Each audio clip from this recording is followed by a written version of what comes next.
Hi, welcome to the Spring Virtual Pasture Series tour. This is our last episode in this spring series. Today we're visiting the Northwest Therapeutic Riding Center and learning how Mike and Julia manage their compost system and reduce weeds on their pastures.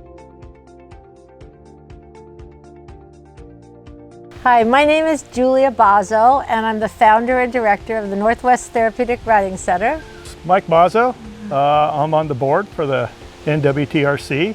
We've gone through a few evolutions in the manure management. When we first started out the riding center, we had 2 horses.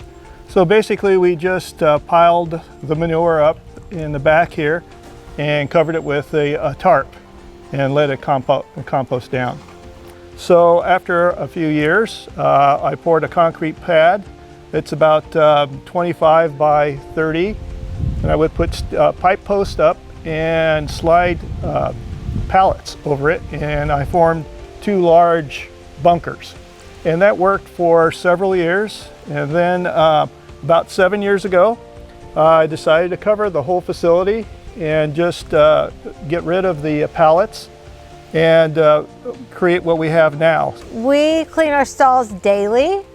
Probably in the winter, we'll pick them out again because they're in their stalls more. Right now we have our horses, they all have a stall and a run. And this is our sacrifice area for these 4, so they're out of their stalls as much as possible in the summer. So hours a day in the summer and a few hours a day in the winter. Composting process starts with, once the stalls are clean, the manure is wheelbarrowed out and stacked up in front of the pile. We let it sit or stockpile for about a week or 2, just here on the ground. Then we'll add some water to the top, which dries out over the week. The moisture inside is still there, but the top dries out. So we try to add some water. And then I'll come in with the front end loader. I'll mix the existing pile. Then we just monitor the heat. If it starts dropping, I would add more water and mix it in with the front end loader. I try to mix it every 2 to 3 weeks to aerate it, and also just check to make sure that the composting is proceeding. The temperature once we first start the manure process, the composting process, is between 140 and 160 degrees. The organisms will die off after if the heat generates any higher than 160.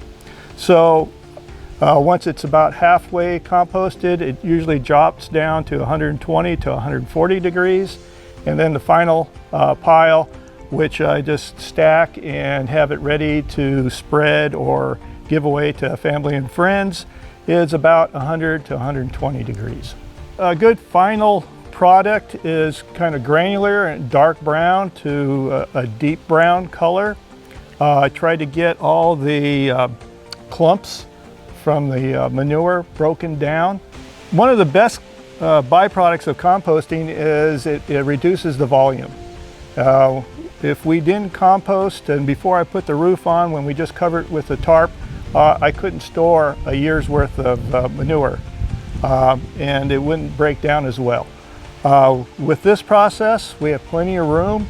I can actually store the tractor in the same area now.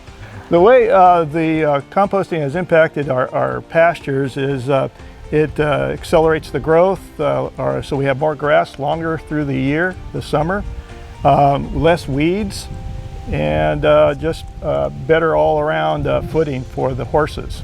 One of the projects that I did here this last year for the riding program was building a classroom.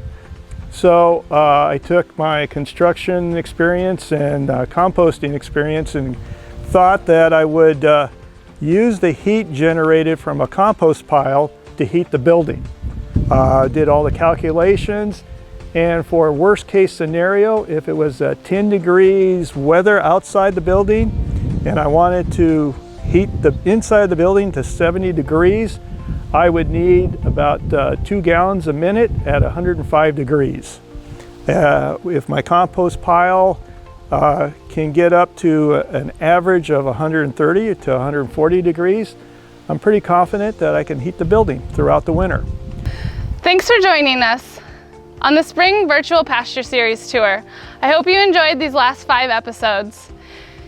You can learn more about the Whatcom Conservation District and the services we offer by visiting our website at whatcomcd.org.